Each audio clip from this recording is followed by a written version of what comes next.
Le Louis Joliette s'est échoué près de la pointe ouest de l'île d'Orléans. Ça s'est passé un peu avant 15 heures, lorsque la marée était baissante. Et d'ailleurs, on le voit un peu derrière moi, le bateau, le Louis Joliette. Il y a déjà des bateaux qui se sont échoués à cet endroit, mais c'est la première fois que ça arrive à Croisière-AML depuis qu'ils opèrent le navire en 1976. À bord du bateau, il y avait 53 personnes, dont un groupe scolaire de l'École des premières seigneuries à Beauport. Et de retour sur la terre ferme, il y en a plusieurs qui ont eu une sacrée frousse. Non, sur le coup, c'est vraiment jouer. pas drôle sur le coup, là. C'est sûr que le stress embarque pis tout. Parce que nous autres, le premier impact, on était vraiment où c'est arrivé.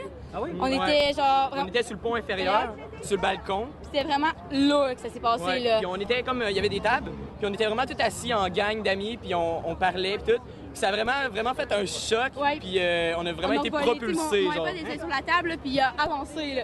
Puis on a fait un saut, puis là, le bateau a genre penché par en avant, puis on était comme ça. Non. Après ça, ils nous ont pris en charge, puis ils nous ont mis à des places. Puis quand on était pour débarquer, il y a eu un autre choc, puis là, moi puis William, Moi, puis on était de même, là, puis on se tenait, là. la main, là. Puis là, genre, là, ça a comme fait il rentrait dans ma main, puis on était comme... Puis là, ça a encore plus penché, on était comme genre, non, je veux descendre. Ouais. Le bateau a commencé à tanguer, ça l'a arrêté. Puis les membres de l'équipage nous ont ramenés vers le bas, fait mettre des ceintures de sécurité. Puis par la suite, on a évacué le bateau un par un sur les petits bateaux pour se rendre jusqu'au port. Moi, personnellement, je capotais pas vraiment. Là. Ouais, on était peinards, là. En fait, au début, avant d'aller sur la croisière, on s'est dit ce serait drôle si le... Ben, pas drôle, mais ce serait drôle si le Louis Joliette s'écraserait. Mais en fin de compte, ça s'est vraiment passé. Puis j'ai plus ri que d'autres choses. Fait que c'est toi le prophète de malheur, là.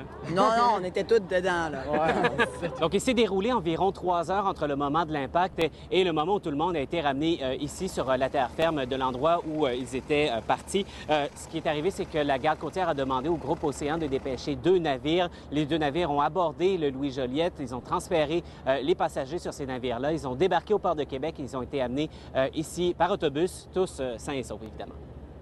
Les gens ont pu sentir l'impact à bord, mais vraiment, ils n'ont jamais été en danger d'aucune façon que ce soit.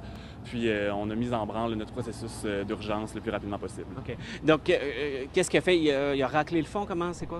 Oui, exactement, c'est ça. Donc, il a touché le fond légèrement. Là, maintenant, on le voit qu'il est dans une position beaucoup plus inclinée qu'au départ. Ça, c'est en raison de la marée qui est baissante. Donc, par la suite, là, c'est attendre, en fait, de voir si on peut remorquer le Louis Joliette tout de suite, ce qui est plutôt improbable, ou s'il va plutôt falloir attendre la marée haute. À ce moment-là, une fois la marée haute, s'assurer que la coque n'est pas trop endommagée, puis ramener le bateau jusqu'à quai. Donc, ce qui était important pour le groupe AML, c'était de prendre les passagers en charge, de les rassurer, de leur expliquer ce qui allait se produire. Et vraiment, c'est ce que les gens nous ont dit en débarquant ici. Ils saluent finalement la façon dont les gens de Croisière AML ont travaillé avec eux pour les rassurer.